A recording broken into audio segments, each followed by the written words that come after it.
दोस्तों नमस्कार। लोकतंत्र ही सवाल है और लोकतंत्र ही जवाब है। दुनिया के सबसे पुराने लोकतांत्रिक देश अमेरिका में दुनिया के सबसे बड़े लोकतांत्रिक देश भारत के प्रधानमंत्री की यात्रा के वक्त सिर्फ और सिर्फ लोकतंत्र ही सवाल के तौर पर उभरा और लोकतंत्र ही सवाल के जवाब के तौर पर दिया गया।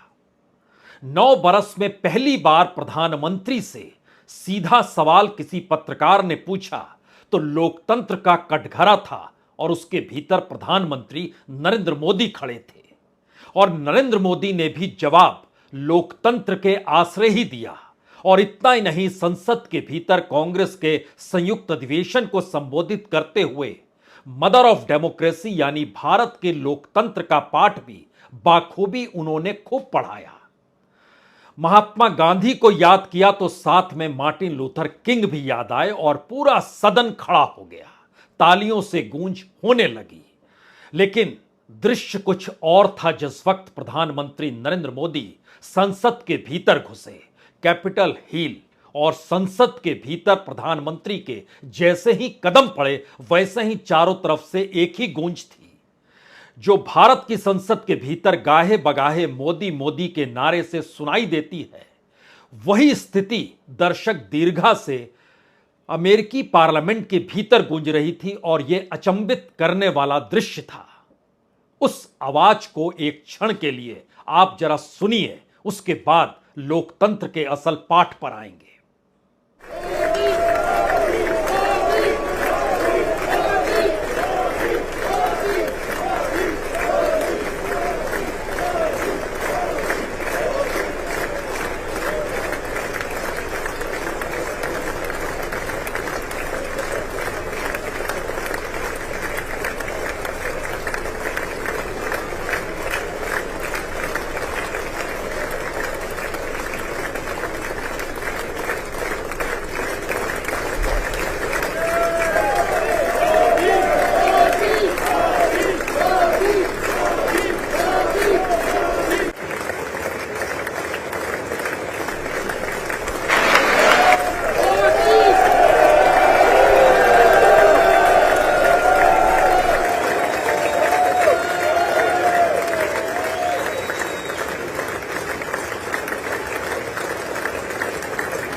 जी, ये नारा हो सकता है आपको महसूस कराए कि यह अमेरिकी पार्लियामेंट है या भारत की पार्लियामेंट है, लेकिन जो पार्लियामेंट के भीतर भाषण समानता का था, आजादी का था। यादें उन तमाम लोकतांत्रिक देश को बनाने में उन महापुरुषों के नामों के जरिए प्रधानमंत्री नरेंद्र मोदी ने संसद के भीतर कहा, लेकिन उससे ठीक पहले एक ऐसा सवाल जो पहली बार प्रधानमंत्री नरेंद्र मोदी से पूछा गया और शायद 9 बरस के उनके अपने प्रधानमंत्री के कैरियर में किसी पत्रकार को यह मौका मिला कि वह प्रधानमंत्री से सवाल करे। और उस एक सवाल ने लोकतंत्र के सवाल को भारत के भीतर के कटघरे में लाकर प्रधानमंत्री मोदी को खड़ा कर दिया, क्योंकि बहुत सीधा सवाल वॉल स्ट्रीट जर्नल के रिपोर्टर का सवाल था। उनका कहना था भारत खुद को लोकतांत्रिक देश बताता है, पर कई मानवाधिकार संगठन कहते हैं कि आपकी सरकार अल्पसंख्यकों के साथ भेदभाव बरतती है। आप अपने देश में मुस्लिमों और दूसरे अल्पसंख्यकों के अधिकारों और बोलने की आजादी को सुरक्षित रखने के लिए क्या कदम उठा रहे हैं। सवाल सुनिए क्या कहा गया। Mr. Prime Minister, India has long prided itself as the world's largest democracy, but there are many human rights groups who say that your government has discriminated against religious minorities and sought to silence its critics. As you stand here in the east room of the White House, where so many world leaders have made commitments to protecting democracy, what steps are you and your government willing to take to improve the rights of Muslims and other minorities in your country and to uphold free speech? जाहिर है 9 बरस के भीतर पहली बार प्रधानमंत्री के सामने wall street journal के पत्रकार को जब मौका मिला तो उन्होंने भारत के लोकतांत्रिक परिस्थितियों को लेकर ही सवाल दागा। लेकिन भारत के डीएनए में लोकतंत्र है, भारत की रगों में लोकतंत्र बहता है और भारत लोकतंत्र के आश्रय ही जीता है और उसी लोकतंत्र का पाठ भारत के संविधान में रचा बसा है। लेकिन एक सवाल यहां पर और आ गया कि क्या वाकई जो सवाल उठना चाहिए था भारत जैसे देश को लेकर, अगर वह लोकतंत्र के मद्देनजर उठ रहा है तो क्या दुनिया के सामने भारत की कोई दूसरी तस्वीर इस दौर में बन तो नहीं रही है? क्योंकि एक ही सवाल पूछना था और उस एक सवाल ने ही भारत, जो कि दुनिया का सबसे बड़ा लोकतांत्रिक देश है, उसमें भी लोकतंत्र के सवाल को उठाकर और भारत के भीतर के अल्पसंख्यकों के साथ जो हो रहा है उसके मद्देनजर प्रधानमंत्री पर सवाल दागा गया। जवाब प्रधानमंत्री ने दिया और लोकतंत्र के उस डीएनए को समझाने की बाखूबी कोशिश यह कहकर की कि अगर भारत में लोकतंत्र ना हो तो कुछ भी ना होगा, लोकतंत्र है तभी आप सवाल पूछ रहे हैं, तो जवाब आपको सुनना चाहिए। प्रधानमंत्री ने कहा क्या? मुझे आश्चर्य हो रहा है कि आप कह रहे हैं कि लोग कहते हैं नहीं, भारत डेमोक्रेसी है। और जैसा राष्ट्रपति बाइडेन ने कहा, भारत और अमेरिका दोनों के डीएनए में लोकतंत्र है। लोकतंत्र हमारा स्पिरिट है, लोकतंत्र हमारी रगों में है, लोकतंत्र को हम जीते हैं और हमारे पूर्वजों ने उसको शब्दों में ढाला है संविधान के रूप में। और हमारी सरकार लोकतंत्र के मूलभूत मूल्यों को आधार लेकर के बने हुए संविधान के आधार पर चलती है। और हमारा संविधान और हमारी सरकार, और हमने सिद्ध किया है डेमोक्रेसी कैन डिलीवर। और जब मैं डिलीवर कहता हूं तब कास्ट, क्रीड, रिलीजन, जेंडर, किसी भी भेदभाव को वहां जगह नहीं होती है। और जब हम लोकतंत्र की बात करते हैं तब अगर ह्यूमन वैल्यूज नहीं है, ह्यूमैनिटी नहीं है,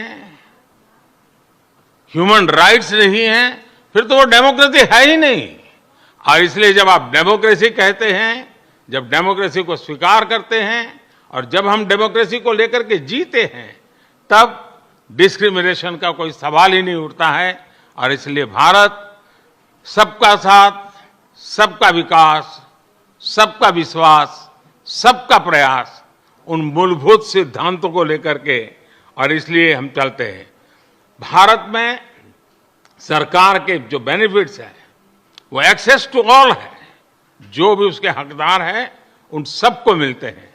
इसलिए भारत के लोकतांत्रिक मूल्यों में कोई भेदभाव नहीं है, न धर्म के आधार पर, न जाति के आधार पर, न उम्र के आधार पर, न भूभाग के आधार पर।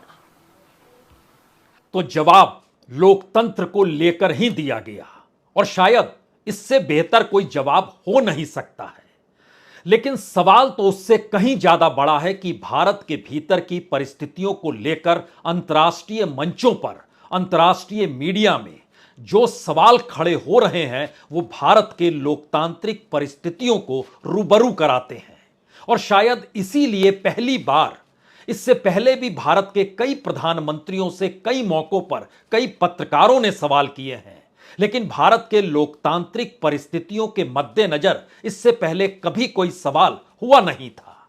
यह अपने तरीके का पहला मौका था। हालांकि प्रधानमंत्री ने बाखूबी जवाब तो दिया, लेकिन सवाल कई इसके बाद उठकर आ गए, क्योंकि इसी दौर में अमेरिका के पूर्व राष्ट्रपति ओबामा एक इंटरव्यू CNN को दे रहे थे और वहां पर जो सवाल CNN ने ओबामा से पूछा, वो सवाल इस मायने में कहीं ज्यादा महत्वपूर्ण है कि उन्होंने सीधे तौर पर कहा कि मोदी पर सांप्रदायिक होने और देश को बांटने का जो आरोप है, और खास तौर से दुनिया के भीतर जब डेमोक्रेसी एक कटघरे में खड़ी है, सवालों के दायरे में खड़ी है, तो क्या अमेरिका के सामने मौजूदा वक्त में एक मुश्किल हालात है कि उसके लिए जो महत्वपूर्ण देश हैं उनके सामने वह किस जटिलता के साथ या किस डिफेंसिव सिचुएशन में आकर खड़ा हो जाए। सवाल जवाब का यह सिलसिला लगातार ओबामा के साथ भी चला और ओबामा ने जो जवाब दिया उसने एक झटके में प्रधानमंत्री नरेंद्र मोदी को फिर से कटघरे में खड़ा कर दिया। और उस इंटरव्यू में सवाल के बाद ओबामा को जो जवाब था, उस जवाब को सुनिए। उससे पहले उसके मजमून को आप सुन लीजिए, क्या कहा बराक ओबामा ने, जो कि इससे पहले अमेरिका के राष्ट्रपति रह चुके हैं। हिंदू बहुसंख्यक भारत में मुस्लिम अल्पसंख्यकों की सुरक्षा पर बात की जानी चाहिए, और मेरी मोदी से बात होती तो मेरा तर्क होता कि अगर आप अल्पसंख्यकों के अधिकारों की सुरक्षा नहीं करते तो इस बात की संभावना है कि भविष्य में भारत में विभाजन बढ़ जाए। यह भारत के हित के विपरीत होगा। इस सवाल के जवाब और जवाब के बाद के चिंतन जो अमेरिका के भीतर गूंज रहा है, उसने कई सवालों को जन्म जरूर दिया, लेकिन पहले सुनिए ओबामा ने जो कहा। I think it is true that if the president meets with Prime Minister Modi, then the protection of the Muslim minority in a majority Hindu India, that's something worth mentioning. Because, and by the way, if I had a conversation with Prime Minister Modi, who I know well, part of my argument would be that if you do not protect the rights of ethnic minorities in India, then there is a strong possibility India at some point starts pulling apart. And we've seen what happens when you start getting those kinds of large internal conflicts. So that would be contrary to the interests not just of Muslim India, but also Hindu India. So I think it's important to be able to talk about these things honestly. You're never going to have things are never going to be as clean as you'd like, right, because the world is complicated. Obama के मुताबिक क्या यह माना जाए कि भारत के भीतर की सामाजिक राजनीतिक परिस्थितियों को अंतर्राष्ट्रीय मंच या अमेरिका के भीतर भी संदिग्ध दृष्टि से देखा जा रहा है? बावजूद इसके 9 बरस के शासनकाल में पहली बार अमेरिकी राष्ट्रपति के वो प्रधानमंत्री नरेंद्र मोदी गेस्ट हैं, यानी स्टेट गेस्ट के तौर पर वो वहां मौजूद हैं। सवाल शायद इसीलिए पत्रकारों के जरिए अमेरिका में ही निकला, क्या बाइडेन इस वक्त डिफेंसिव डेमोक्रेसी को अपने प्रशासन का केंद्र बना चुके हैं? और यह वह वक्त है जब दुनिया में लोकतंत्र खतरे में है। लोकतांत्रिक देशों के भीतर भी जो लोकतंत्र को चुनौतियां मिल रही हैं, उसको लेकर सवाल जवाब करने का वक्त क्या अमेरिका के सामने इस वक्त नहीं है? और क्या अमेरिका की जरूरत मौजूदा वक्त में भारत इसलिए है क्योंकि रूस और चीन नजदीक आ चले हैं? अगर इस दायरे में मौजूदा वक्त में परिस्थिति को भारत और अमेरिका के संबंधों के आश्रय समझें, तो भारत को जितनी जरूरत अमेरिका की है उससे कहीं ज्यादा अमेरिका को भारत की जरूरत है। और अमेरिकी राष्ट्रपति बाइडेन ने चीन के राष्ट्रपति को तानाशाह कहने में भी कोताही नहीं बरती, यानी किस तरीके से वैश्विक वातावरण बदल रहा है या फिर नया वर्ल्ड ऑर्डर जो खड़ा हो रहा है उसके ग्राउंड जीरो पर कोई दूसरा देश नहीं बल्कि भारत ही मौजूदा वक्त में बड़ा हो चला है। और अमेरिका को इस बात का एहसास है। 3 एहसास के साथ अमेरिका की राजनीति मौजूदा वक्त में भारत के साथ खड़ी है। और क्या वाकई भारत अमेरिका की मजबूरी बन चुका है? तो क्या भारत और भारत के प्रधानमंत्री नरेंद्र मोदी जिस लोकतंत्र का पाठ अमेरिका में जाकर पढ़ा रहे हैं, बाइडेन उसे खामोशी से इसलिए सुन रहे हैं क्योंकि जरूरत इस वक्त अमेरिका की भारत को है और वह खुद राष्ट्रपति हैं। ओबामा प्रधानमंत्री मोदी को कटघरे में इसलिए खड़ा कर रहे हैं क्योंकि वो जानते हैं अगले बरस चुनाव अमेरिका में भी है और डेमोक्रेट्स की जो पूरी राय भारत के बारे में है वह उन्होंने खुले तौर पर CNN को दिए इंटरव्यू में सामने रख दी। तो प्रधानमंत्री मोदी की लोकप्रियता जो अमेरिका में नजर आ रही है, जिस तरीके से शोर है, उसमें हो सकता है बहुत सारे सवाल आपके जहन में इस बात को लेकर जरूर आए कि ऐसी कौन सी स्थिति है जिसमें इससे पहले किसी प्रधानमंत्री के साथ इस तरह के नारे नहीं लगते थे। किस तरह के नारे, एक क्षण के लिए फिर जरा इसे आप सुन लीजिए जो पार्लियामेंट के भीतर मोदी मोदी के नारे लगे। गॉड ब्लेस अमेरिका, जय Hind, long live India US friendship. Thank you.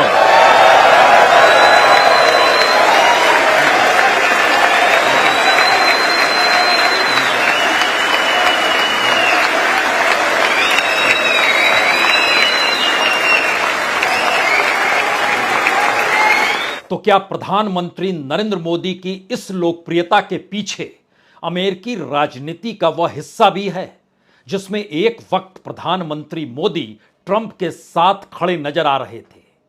और शायद अगर संसद के भीतर की परिस्थितियों को देखें तो वहां पर रिपब्लिकन्स की तादाद ज्यादा और डेमोक्रेट्स कम है।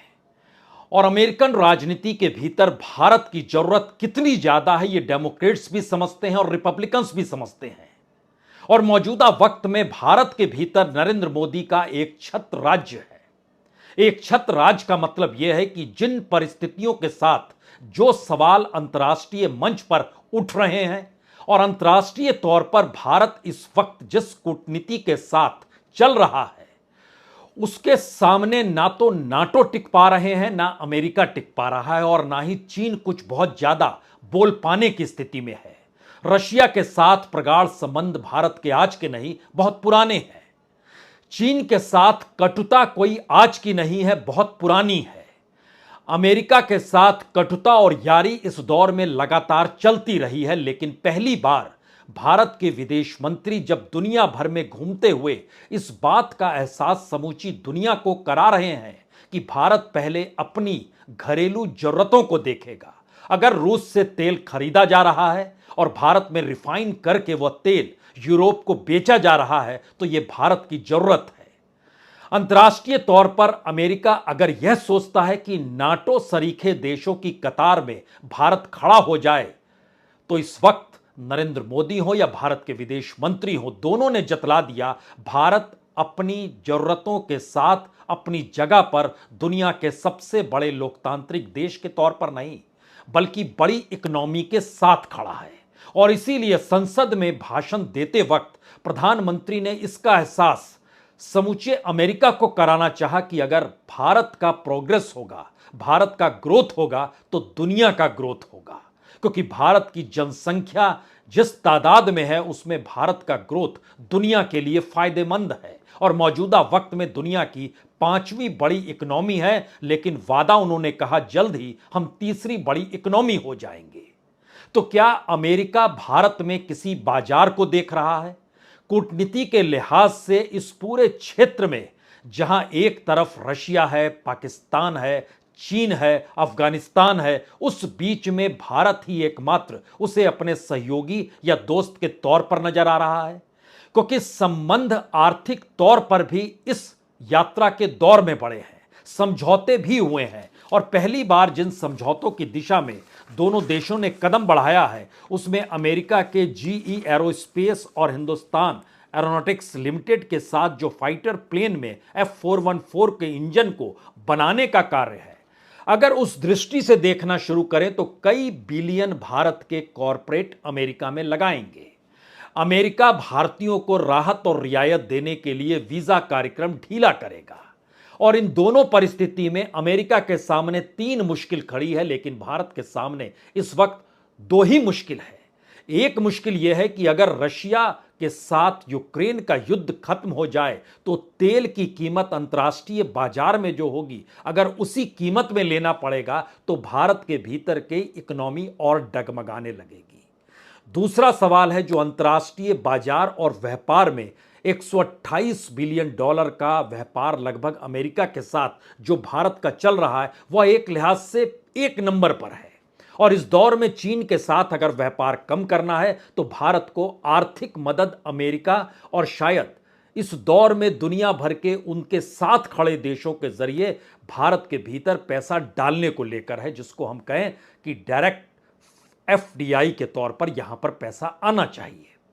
सवाल पड़ा अमेरिका का इसलिए भी है क्योंकि अमेरिका के भीतर नरेंद्र मोदी को लेकर और उससे पहले राहुल की यात्रा को लेकर उलझे हुए सवाल इसलिए बड़े महत्वपूर्ण थे कि भारत की लीडरशिप को लेकर डेमोक्रेट्स एक कदम पीछे हैं, रिपब्लिकन्स एक कदम आगे हैं। राहुल गांधी या कांग्रेस को लेकर डेमोक्रेट्स एक कदम आगे हैं और रिपब्लिकन्स एक कदम पीछे हैं। यानी भारत दोनों को चाहिए, लेकिन लीडरशिप अपनी अपनी पसंद की है। लेकिन आखिरी सवाल जो सबसे बड़ा सवाल है, क्या वाकई लोकतंत्र को लेकर भारत के प्रधानमंत्री से जो सवाल पूछा गया इसकी नौबत क्यों आई और दुनिया के भीतर यह सवाल बड़े सवाल के साथ गूंज गया? जवाब यह है, या प्रधानमंत्री ने लोकतंत्र का जो पाठ अमेरिकी पार्लियामेंट के भीतर पढ़ाया, या उस पत्रकार को जवाब देते वक्त यह कहा कि लोकतंत्र अगर भारत में ना होता तो फिर आप सवाल कैसे करते? शायद यही सवाल और यही जवाब पहली बार दुनिया के दो लोकतांत्रिक देशों के भीतर किसी को कटघरे में खड़ा करता है और किसी को उस कटघरे से निकालने के लिए लोकतंत्र का पाठ पढ़ाने की शुरुआत करता है। बहुत बहुत शुक्रिया, बहुत बहुत शुक्रिया।